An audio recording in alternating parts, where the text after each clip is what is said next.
Hi, I am Flores Vince Lester Vesmar E. Bravit.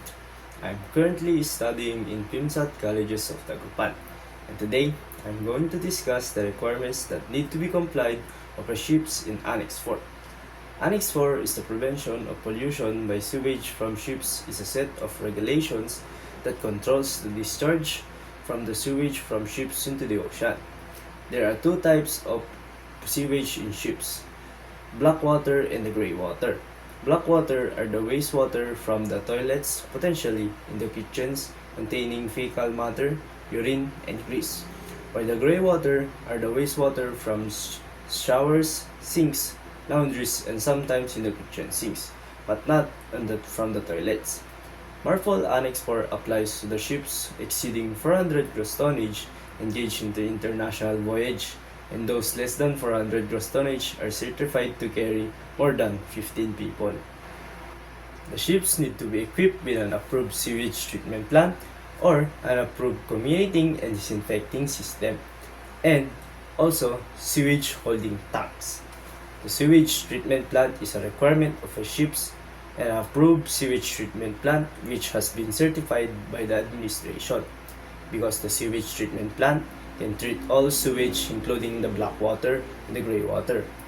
In black water, the STP uses bacteria to treat it, while in the gray water, the STP uses acid and chlorine to treat it.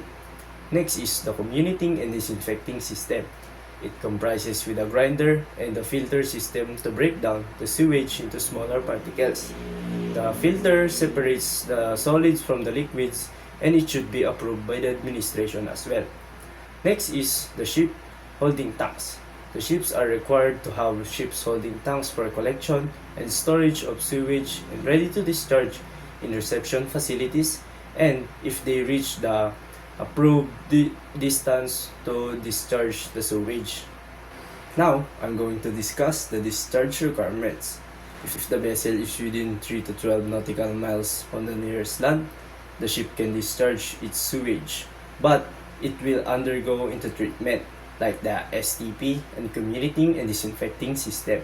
But if the ship is 12 nautical miles away from the nearest land, the discharge is accepted even if the sewage is untreated. But take note, the speed must be not less than 4 knots and at the moderate rate. Now, I'm going to discuss the special areas. Currently, the Baltic Sea area is only designated as a special area under Annex 4. Here, the distance doesn't matter.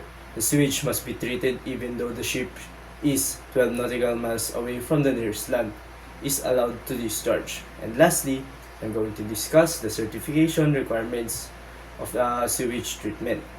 Now, an International Sewage Pollution Prevention Certificate is issued after a successful survey, which is valid for 5 years. This certificate covered the sewage treatment plant, communicating and disinfecting system, and the sewage holding tanks. And the discharge pipeline for the reception facilities are approved. I hope you guys learned something from my video.